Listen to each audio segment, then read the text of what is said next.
Ya saya soalnya udah berulang kali bicara tentang ini ya di beberapa platform yang lain. Tapi yang pertama bahwa saya dan suami saya itu di dalam iman kami itu percaya bahwa anak itu adalah titipan Tuhan. Percaya bahwa setiap makhluk ciptaan Tuhan diciptakan secara sempurna. Terlepas dari kondisi fisiknya dia. Ataupun juga mental dan seterusnya. Nggak ada kaitannya.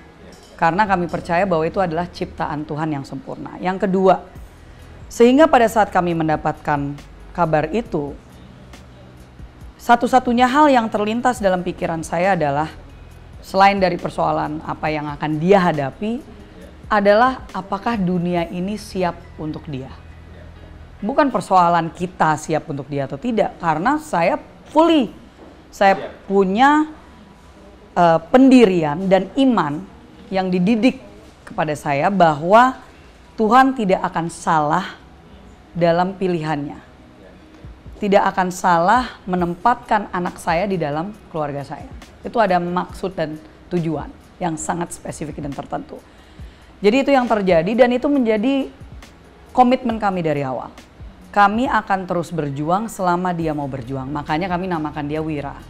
Karena Wira artinya kesatria. Jadi karena apa? Karena ya dia dari dia masih bayi dalam kandungan tuh berjuang. Detak jantungnya tuh kenceng. Ya, jadi dan itu prinsip yang kami pegang selama kami membesarkan dia. Keluar masuk rumah sakit lah dengan kondisi apapun. Ya puji Tuhan, he is a fighter. Dia seorang anak yang pejuang yang tidak pernah, dan ini loh satu hal yang hanya orang-orang yang kenal dengan orang dengan disabilitas atau dengan kondisi-kondisi tertentu paham bahwa terutama anak-anak dengan di spektrum autisme dan Down syndrome punya keterbatasan kapasitas intelektual atau mental.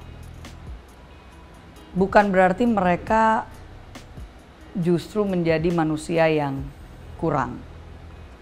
Mereka punya kelebihan, yaitu mereka tidak punya kemampuan untuk membenci. So, satu hal yang kita harusnya belajar dari mereka adalah kapasitas mereka untuk mencintai. Mereka nggak tahu caranya membenci itu apa. Tidak ada rasa benci sama sekali. Jengkel mungkin iya, namanya kan tantrum dan segala macam pasti iya. Tapi membenci itu nggak punya, nggak bisa. Mereka hanya bisa bingung terus caranya mereka mengkomunikasikan itu mungkin sulit, tapi bukan membenci.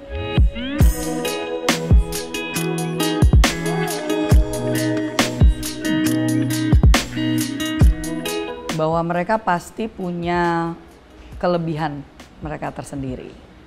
Mereka dengan kapasitas mereka mencintai pasti membuat semua orang yang bertemu dengan mereka punya, ya pasti akan ikut seneng karena ya hal-hal sangat sederhana bisa membuat mereka bahagia dan senang gitu ya. Jadi infectious gitu, virus kebahagiaan yang menular ke semua orang yang ada di sekeliling mereka. Dan kelebihan itu juga pasti istilahnya hanya karena mungkin mereka tidak bisa melakukan hal-hal yang seperti biasa, bukan berarti mereka tidak paham.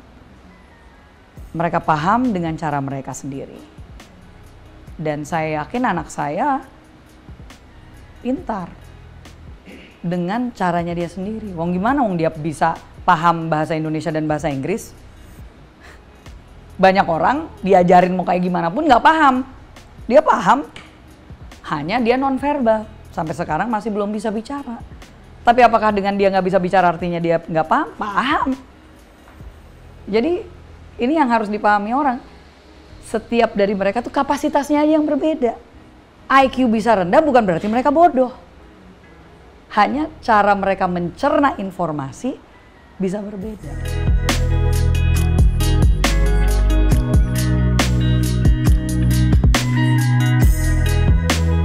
Saya sangat bersyukur bahwa salah satu hal yang mempermudah untuk saya dan suami saya bisa membesarkan anak saya adalah support system. Mau itu dari keluarga besar maupun juga dari orang-orang yang kita percayai bersama dengan dia, mbaknya dia ya itu. Bahkan sampai ada supir saya yang udah jadi kayak soulmate-nya dia juga gitu. Sayang sama dianya tuh gila-gilaan gitu ya. Kalau dia sakit, merekanya yang nangis bukan saya gitu. Jadi support system saya sangat bersyukur.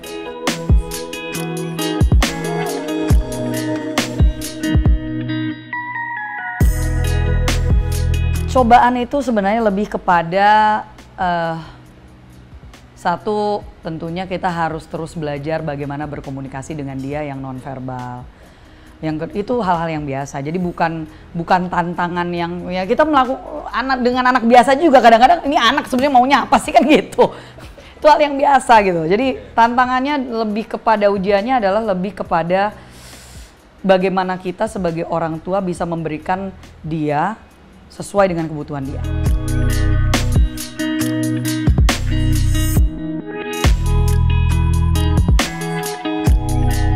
Saya rasa tidak paham itu hanya karena mereka belum pernah exposed. Dan itu kenapa saya sangat terbuka tentang kondisi dia sejak dia lahir. Karena menurut saya lebih banyak orang yang terekspos. Karena gini, kita ini takut kepada hal yang kita tidak ketahui. Ya kan? We are afraid of things that we don't understand.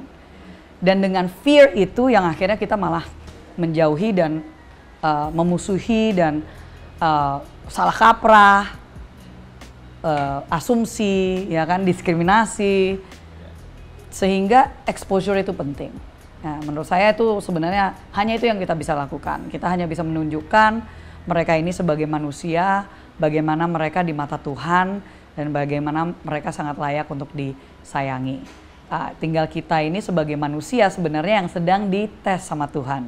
Sebagai manusia, bagaimana kita memperlakukan mereka yang adalah sebenarnya malaikat yang dikirim ke dunia.